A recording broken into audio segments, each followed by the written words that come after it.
बोलिए प्रेम श्री श्री सद्गुरुदेव महाराज की जय। श्री सच्चिदानंद भगवान की जय।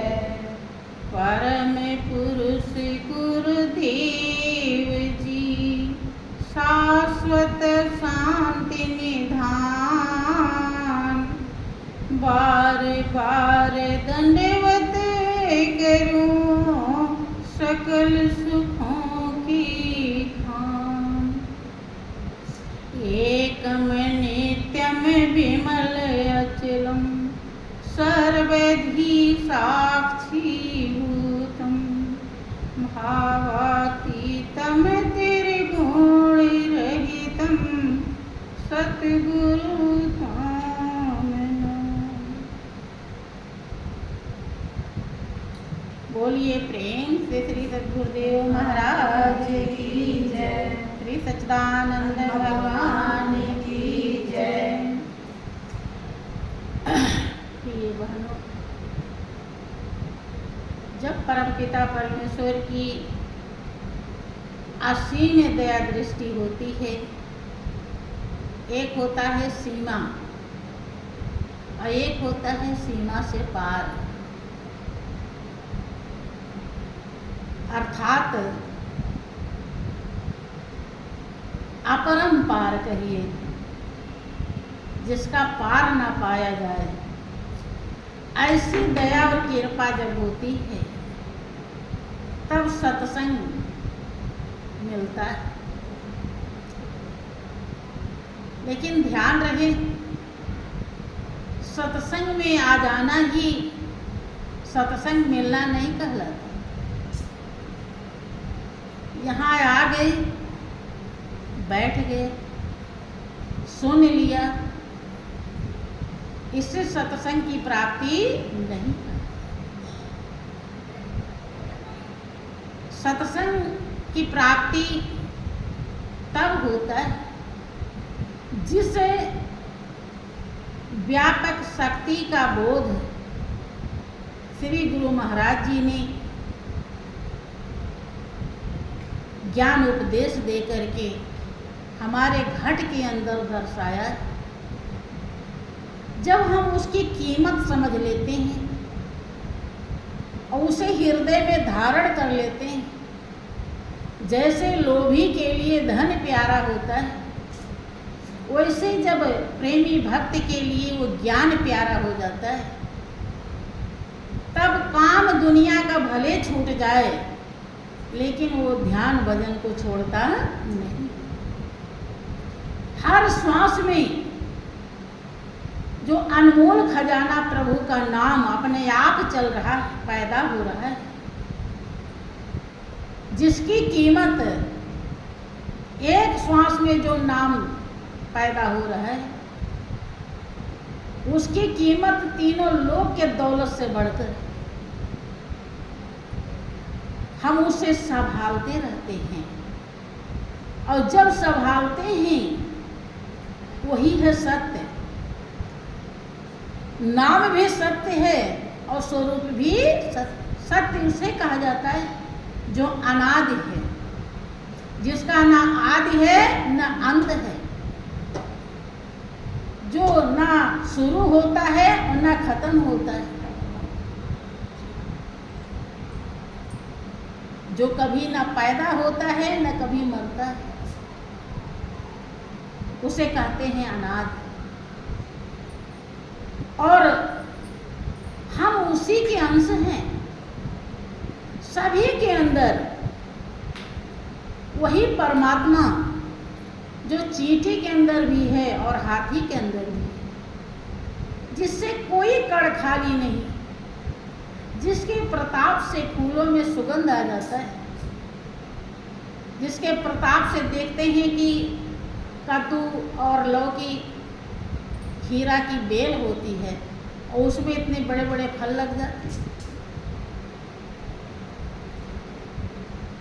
उस व्यापक शक्ति की कीमत अगर हम समझ गए तो सत्संग की प्राप्ति हो गई। फिर हम उसे जाने नहीं देते।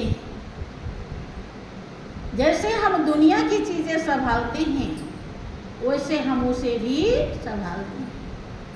भगवान राम जब देखते हैं कि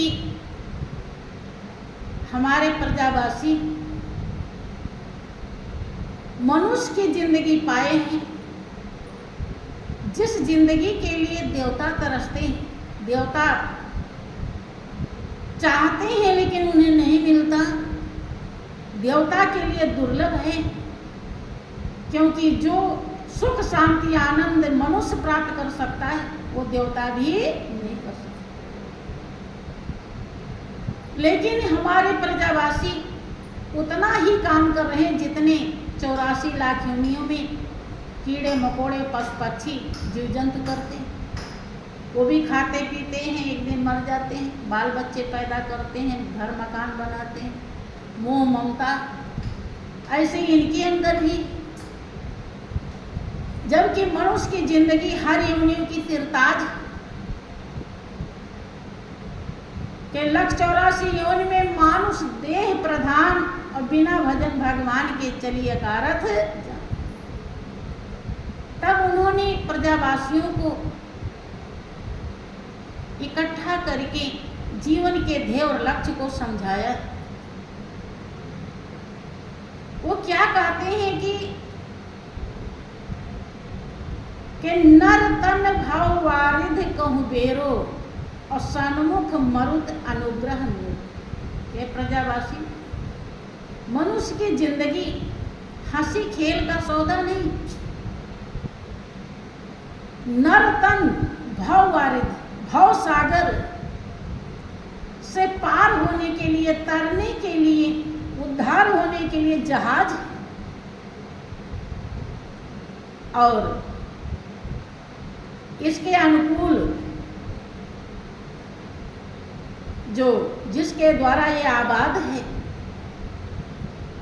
वायु, श्वास चल रहा है, वो हमारी कृपा है। अकड़ धार सतगुर दृढ़ नावा, दुर्लभ साध सुलभ करि पावा। और इस मजबूत जहाज को खेने वाले सतगुरु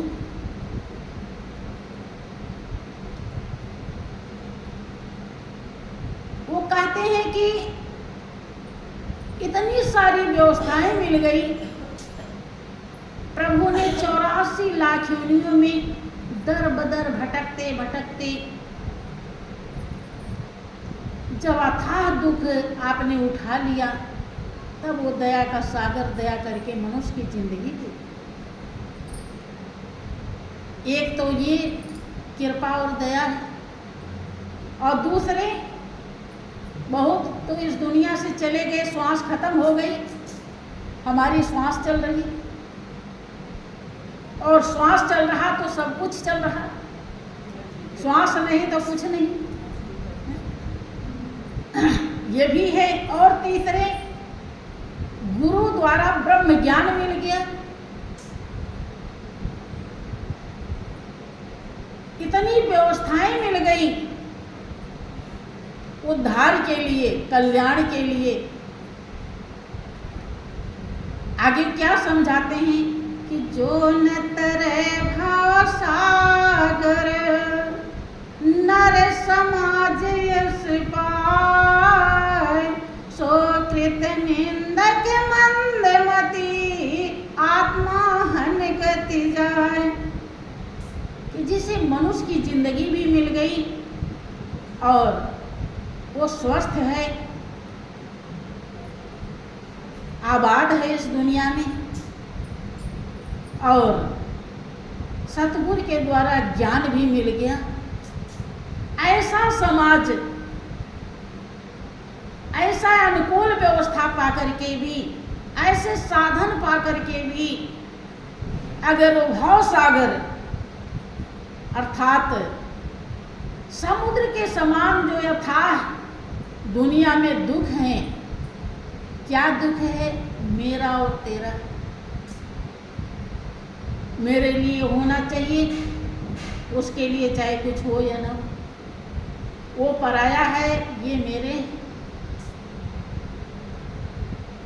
इसी द्वंद्व के कारण हम हमेशा दुखी रहते हैं।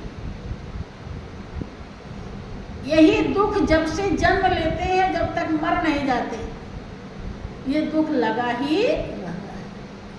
80 वर्ष के बूढ़े को भी बेचैन करता है।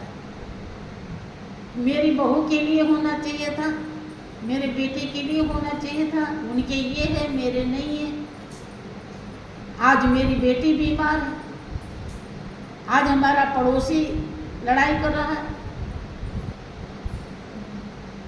आज हमारा ये हो गया, बेटा बेईमान हो गया, बहुत तरह की। यही तो भवसागर है। जब गुरु के ज्ञान से प्रेमी भक्त समझ जाता है कि ये सब तो धोखा है, ना कोई साथ आया है और ना जाएगा। हम अपना कर्म लेकर आए थे और जैसा लेकर आए थे वैसा भोग लिए और कर्म लेकर जाएंगे। तो सबसे अच्छा कर्म मालिक से प्रीति लगाना है। मालिक ही निर्दोष, निर्विकार, निर्लिप्त है। जब जब हम उससे प्रेम लगाते हैं, उतनी देर के लिए हम निर्दोष हो जाते हैं, हमारे दोष खत्म हो जाते हैं, हमारे पाप खत्म, क्योंकि वो पावन है। उसके अंदर कोई विकार नहीं, कोई गलतियां नहीं है। जब हम ध्यान करते हैं, याद करते हैं, उसमें लीन होते हैं, तो हमारे अंदर की गलतियां भी खत्म हो जाती हैं। हमारे बहुत बड़े बड़े कर्म खत्म हो जाते हैं। कि सन्मुख होय जीव मम जबहि और जन्म कोटि अघनासे तबहि। भगवान राम कहते हैं कि जब जीव मेरे सन्मुख मेरा दीदार करता है, तब उसके एक जन्म के नहीं, करोड़ों जन्म के पाप भूल जाते हैं। लेकिन ज्ञान की परख न कर पाने के कारण, ब्रह्म ज्ञान पाने के बाद भी लोग भटकते रहते हैं। कोई शंकर जी को जल चढ़ाता है, जबकि शंकर जी ने जिस सच्चाई को बताया है वो ये मिला हुआ है, उसका पालन नहीं करता। कोई अयोध्या में चला जाता है, वहां पर घूमे आता है, लेकिन जो सही अयोध्या, जहां राम बस रहे, जहां राम का दर्शन हो सकता है ध्यान लगाए तो, वही राम का स्वरूप है। जो रोम रोम में रम रहा है वही राम है। और उस राम का दर्शन पाते ही करोड़ों जन्म के पाप धुल जाते हैं। राम खुद कह रहे हैं, और उसके ध्यान के लिए हम नहीं बैठते। गौर करें, अभाग्य है कि नहीं है। भगवान राम कहते हैं, सन्मुख होय जीव मम जबहि जन्म कोटि अघनासे तबहि। तब उसके करोड़ों जन्म के पाप भूल जाते हैं। क्योंकि इतनी बड़ी काया में बहनों, केवल वही रोम रोम में रमने वाला, जिसको गुरुदेव ने ज्ञान की दृष्टि देकर दर्शाई है, जिसे हम संभाल नहीं पाते, केवल वही पावन है। वही जिस दिन निकल जाता है, इसको कोई छूना पसंद नहीं करता। छूता है कोई? और छू भी दिया तो बिना स्नान किए नहीं रहता। वही पावन है। जब उसका हम दीदार करते हैं, गुरु धारण इसीलिए किया जाता है कि ताकि उस पावन सत्ता का हमें बोध हो जाए, ज्ञान हो जाए। और जब ज्ञान हो जाता है तब हमारा जीवन पवित्र है। जब हम ध्यान सुमिरन करते हैं, हमारा जीवन पवित्र होता है, तब हमारे हाथ का दान पुण्य परमात्मा स्वीकार करता है। ऐसे आप पूजा पाठ कितना भी करते रहो अपने तरफ से, लेकिन मालिक उसको स्वीकार नहीं करता। अब आप इधर से फोन लगाते रहो किसी को और कोई उठाए ही ना, आपके लगाने से कुछ फायदा होगा? आप खूब पूजा पाठ व्रत उपवास करिए, दान पुण्य करिए, लेकिन अगर मालिक स्वीकार ही न करे, घर में आपने भोजन बनाई है, घर का एक भी सदस्य अगर उस भोजन को नहीं खा रहा है तो अच्छा लगता है? और हम पूरे जिंदगी भर धर्म कर्म किए और उसे अगर मालिक स्वीकार नहीं किया, कोई फायदा हुआ? विचार कीजिए। मालिक स्वीकार तभी करता है जब हमारा जीवन पवित्र हो जाता है, और पवित्र तभी होता है जब गुरु ज्ञान से उस पावन सत्ता का हमें दीदार हो जाता है, दर्शन हो जाता है, जिसको गुरु महाराज जी ने दर्शाई, जिसे आज तक हम उसका कीमत नहीं समझ पाए। महापुरुष कहते हैं जब ही जगो तभी सवेरा। भगवान राम इस बात को दर्शाते हैं कि प्रजावासी, मनुष्य की जिंदगी भी मिल गई और आप इस दुनिया में मौजूद हैं, और सतगुरु इस जीवन नैया के खेवनहार जो हैं, कर्णधार हैं, कि सतगुरु ही कीमत दर्शा करके भवसागर से पार लगाते हैं। अर्थात जब हम उस परम सत्ता को हृदय में धारण कर लेते हैं तो हमें समझ में आ जाता है क्या सत्य है और क्या असत्य है, क्या पाप है क्या पुण्य है, क्या धर्म है क्या अधर्म है, क्या ज्ञान है क्या ज्ञान है, क्या करना चाहिए क्या नहीं करना चाहिए, किससे मोहब्बत करनी चाहिए, किसको दिल में बसानी चाहिए और किसको नहीं बसानी। भगवान राम कहते हैं प्रजावासी अगर इतनी व्यवस्था पा करके भी कोई भव सागर पार नहीं हुआ, अर्थात जीवन के ध्येय और लक्ष्य को प्राप्त नहीं कर पाया, ये जिंदगी बहनों केवल केवल केवल प्रभु से प्रेम करने के लिए मिला है। और प्रेम करने का तरीका गुरु महाराज जी ने बताया, क्योंकि और जितना भी आप प्रेम लगा रही वो मोह है, उसे प्रेम नहीं कहते। और मोह सकल व्याधिन कर मूला, मोह से बहुत ही दुख मिलेगा, क्योंकि जब ये कायापनी नहीं है। दुनिया में जितने भी रिश्ते नाते हैं इस काया से, जब काया अपने साथ नहीं जाएगी तो क्या रिश्ते नाते जाएंगे? और जाएंगे भी नहीं, यहीं छोड़ देंगे साथ। अभी आपके अंदर कोई भयानक कष्ट होने लगे, कौन साथी होगा? कोई दर्द बांटने वाला है? बहू बांटेगी कि बेटा बांटेगा कि पति बांटेंगे? उसकी कृपा हो जाए तो ठीक हो सकते, और उसकी कृपा नहीं हुई तो किसी बस की बात है? कोरोना में सभी लोग, बहुत ऐसे परिवार सामने मर गए हैं। वहाँ पे प्रलय आया था केदारनाथ में, उनके परिवार वालों के सामने लोग बह गए, कोई काम आया? ये सब देख के भी हमें होशियार हो जाना चाहिए। अगर वो सहारा बना कि जा पर कृपा राम की होई और ता पर कृपा करे सब, अगर वो सहारा बन जाए तो कोई भी आ जाएगा, कहीं भी बचा लेगा आपको। और वो नहीं, आप यहीं बैठे हैं और उसको नहीं बचाना है, यही कुछ हो जाए, कोई क्या कर लेगा? इसलिए इस बात को कभी भूलना नहीं चाहिए। लेकिन लोग सोचते हैं हमारे तो ऐसा बेटा है, ऐसी बहू है, ऐसे भाई हैं, ऐसे बंधु हैं, ऐसा खजाना है। बहनों, सब उसकी कृपा और दया से काम आता है, और सब उसका है। ये दुनिया दौलत अमानत प्रभु की, ना है किसी की, ना होगी किसी की, और पहले कभी भी ना हुई है किसी की। अपना बनाने की कोशिश न करना। बोलिए प्रेम से श्री सच्चिदानंद भगवान की, श्री सद्गुरुदेव महाराज की। लेकिन हम इस पर गौर नहीं करते। भगवान राम कह रहे हैं कि इतनी व्यवस्था मिल गई, इस मजबूत नाव को खेने वाले सतगुर कर्णधार मल्लाह मिल गए, और इसके बावजूद भी अगर हम भव सागर पार नहीं हुए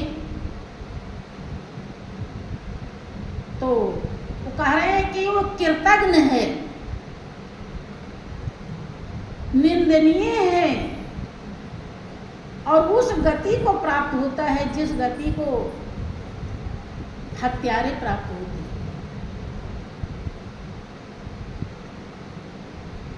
क्यों? क्योंकि मालिक ने आपसे देवता से भी ज्यादा प्रेम किया।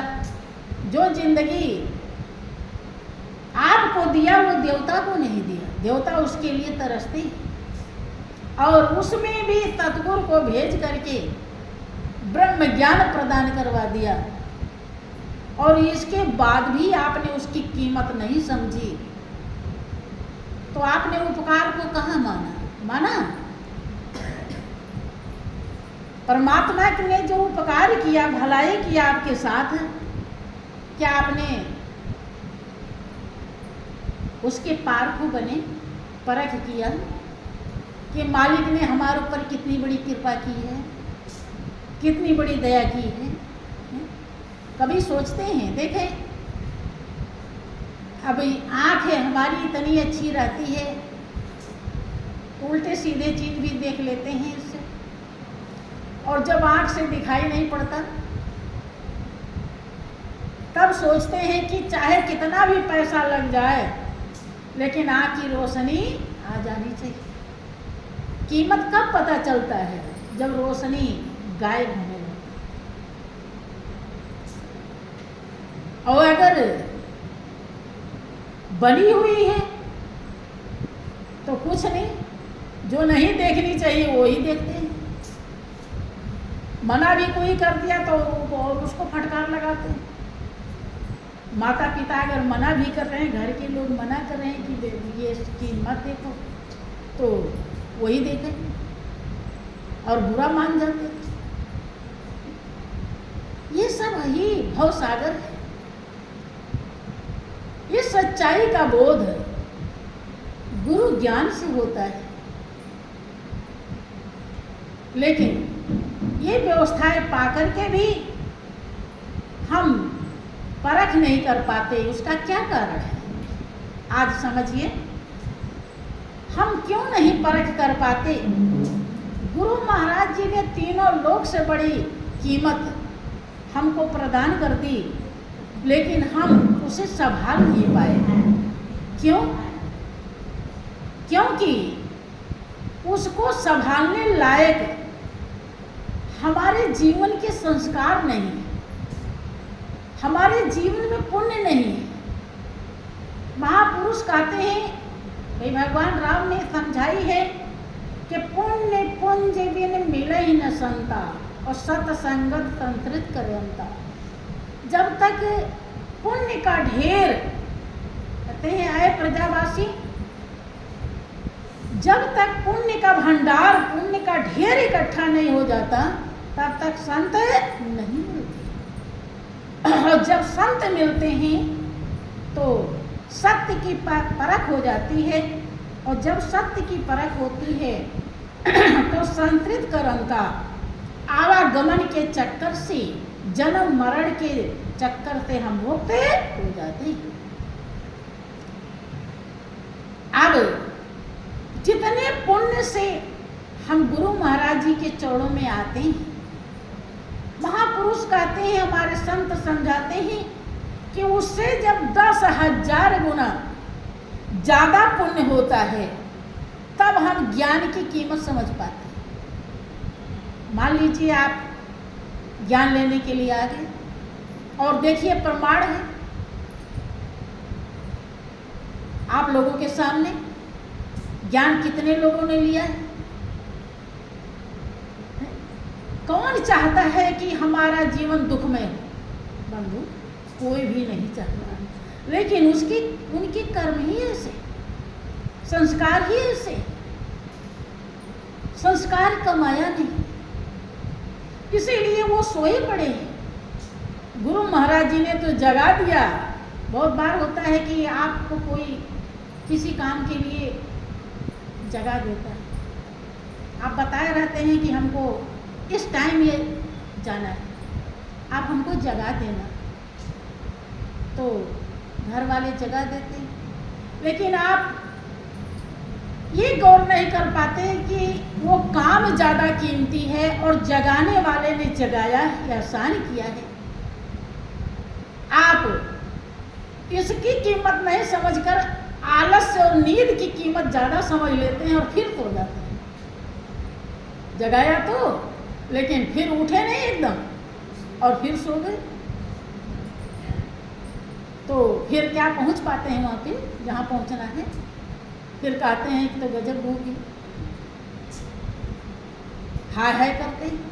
लेकिन अब वो तो फिर हाँ चलो दुनिया का धन दौलत कमाना है, वो तो फिर से भी कमा लेंगे, लेकिन अगर ध्यान के लिए आप नहीं उठते तो क्या फिर वो ध्यान करने के लिए समय फिर से मिल जाएगा? नहीं मिलता, फिर से कभी भी मिलने वाला नहीं। जो समय चला जाता है वो फिर आता नहीं, कि दांव का चूका फिर मारता है और समय का चूका फिर मारता है। आदमी बलवान नहीं, समय बलवान है। जिसने समय की कीमत समझी उसे जीवन की कीमत मिल जाती है, और जिसने समय की कीमत नहीं समझी, भाइयों बहनों, उसका जीवन यूं ही चला जाता है, वो भवसागर में डूब ही जाता है। अर्थात इसी मेरे तेरे से कभी ऊपर नहीं उठ पाता, इसी में रह जाता है। आगे फिर 84 लाख योनियां रहती हैं। आज तो मालिक ने ऐसी जिंदगी दी है जो रोने के साथ साथ हंसती है, जो भोग योनि और कर्म योनि दोनों है।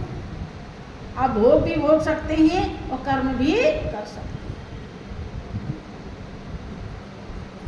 लेकिन जब 84 लाख योनियां मिलेंगी तो कर्म करने लायक नहीं रहेंगे। जब पुण्य का संस्कार नहीं होता है तो आप ज्ञान की परख नहीं कर पाते। गुरु महाराज जी ने ज्ञान दे दी। देखो, जब वो ज्ञान देते हैं तो आपके पास कितनी चीजें हैं? 3 चीज है मेन तौर से, तन, मन और धन। क्या और है इससे अलावा कुछ?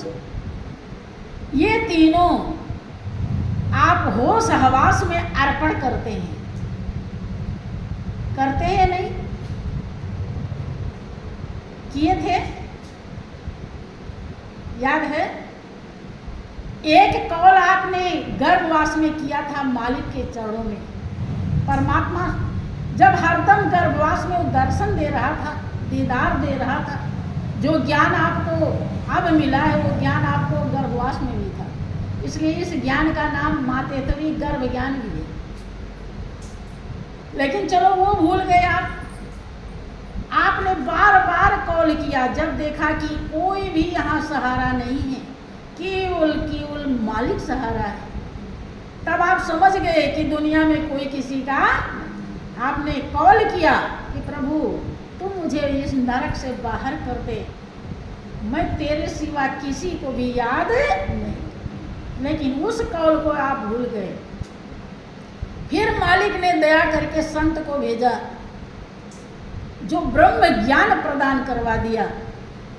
और क्या करके कि पहले दाता शेष भया तन मन अर्पाशीष,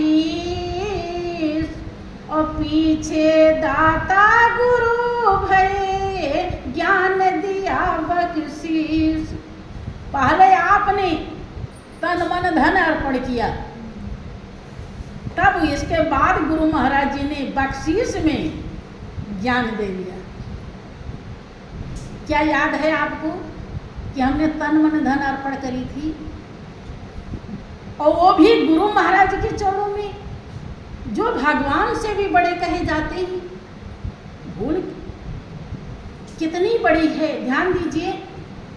एक कीड़ा मकोड़ा भी अगर आपसे अनायास में मर जाता है, आपके हृदय में थोड़ा सा भी धर्म का ज्ञान है तो आप परेशान हो जाते हैं, सोचते हैं कि क्या तो गजब हो गया। और गुरु आज्ञा का पालन तो भगवान, जिनको दुनिया भगवान कहती है, उन्होंने किया, नहीं किया। और हमने अगर पालन नहीं किया, उसको दुरा दिया है, भाई तन मन धन अर्पण कर दिया, तब गुरु महाराज जी ने ज्ञान दिया।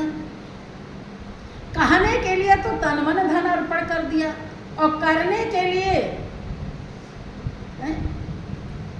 कितनी जिंदगी बीत गई, एक फोन भी नहीं किया, बात भी करने के लिए तैयार नहीं, हाल न बताते हैं न पूछते हैं। काहे का रिश्ता है, विचार कीजिए। ऐसा पावन अविनाशी रिश्ता इस दुनिया में किसी का नहीं होता। भाइयों बहनों, ये रिश्ता, आप भजन गाते हैं कि दुनिया वाले क्या जाने, ये रिश्ता पुराना है। सांवरे से मिलने का तो सत्संग ही बहाना है। इसे जन्म जन्मांतर से आपने सजोया है, तभी रिश्ता मिला। लेकिन आपको याद नहीं, क्यों? क्योंकि आपने ना तन लगाया, ना धन लगाया, और ना मन लगाया। अर्पण तो कहने के लिए पूरा कर दिया, और करने के लिए जरा सा भी नहीं किया। आगे और पुण्य नहीं है ज्ञान की परख करने के लिए, इसलिए आप भक्ति के मंजिल पर चल नहीं सकते, आप वहीं रुक गए। यही कारण है कि मार्ग ऐसा ही है जिस पर सब कोई चल न सके, कुछ चले आगे बढ़े फिसले संभल न सके। सभी महान पुरुषों का यह अनुभव है। आप अगर तन मन धन से थोड़ा थोड़ा, ज़्यादा नहीं, जो आप रोटी खाते हैं रोज, भोजन देखो जो भोजन बनाते हैं उसमें भी 10वां भाग गुरु महाराज जी का है, 10वां अंश धर्म का है। चलो 10वां नहीं कर सकते, हजरहवां कर लेते, लाखवां कर लेते, कुछ तो करते। कुछ अगर करते तो आपका संस्कार जो नहीं बना था वो बन जाता, और बन जाता तब अपने पराये की पहचान हो जाती, सत असत का बोध हो जाता, तब आप उस अविनाशी दौलत को संभाल लेते जो ही केवल केवल आपका अपना है, और दुनिया में कुछ भी अपना आप संभाल नहीं पाते हो। इसका ये एक ही कारण है। अगर आप थोड़ा भी कुछ करते रहो, देखो अगर आपको अमेरिका जाना है तो भारत की करेंसी से बॉर्डर पर अमेरिका की करेंसी लेनी पड़ेगी, तब आप अमेरिका में प्रवेश कर पाए। ऐसे ही भगवान के चरण पहुंचने के लिए माया की करेंसी से भक्ति की करेंसी बदली जाती, ली जाती। तब कहीं जब आपको नासवान अर्पण करना पसंद नहीं है तो अविनाशी को आप हासिल कैसे कर पाएंगे? विचार कीजिए। हमारी बातें कहीं गड़बड़ तो नहीं लग रही हैं? श्री सच्चिदानंद भगवान की जय। यही कारण है। गुरु महाराज जी तो दयालु होते हैं, इसलिए वो तन मन धन अगर आप कहो कि हम नहीं अर्पण करेंगे, भले ही आप झूठे कर देते हैं, लेकिन अगर आप कहो कि हम नहीं अर्पण करते तो आपको कदापि ज्ञान नहीं मिलेगा किसी भी कीमत पर। आपके वाणी से ही जो मुखारविंद से आप वचन देते हैं उसी के तहत गुरु महाराज जी ज्ञान। अब आप छल कर रहे हैं कि सच्चाई है तो आप जाने, आपकी करनी आपके साथ और गुरुदेव की करनी गुरुदेव के साथ। वो ये सोचते हैं कि झक मारेगा कुछ तो करेगा, और कुछ करेगा तो हृदय रूपी दर्पण साफ होगा, और साफ होगा तो सब सत्य का ज्ञान हो जाएगा और जीवन सफल हो जाएगा। तो इसलिए भाइयों बहनों, ज़्यादा न कर सको, देखो ये कन्फर्म समझ लो कि अगर सही में कोई संत है तो उसे कोई खाने पहनने की शौक नहीं होती। वो ये जानते हैं जो चीज़ वो प्रयोग कर लेते हैं उसका कई गुना उन्हें देना होता है। अब प्रयोग भी करना पड़ता है क्योंकि वो अलग से कमाते नहीं। यही आप ही की दी हुई दात से वो कपड़ा भी पहनते हैं, वो रोटी भी खाते हैं, लेकिन उनका एक एक रोम, जो एक एक बूंद खून है वो धर्म के लिए होता है।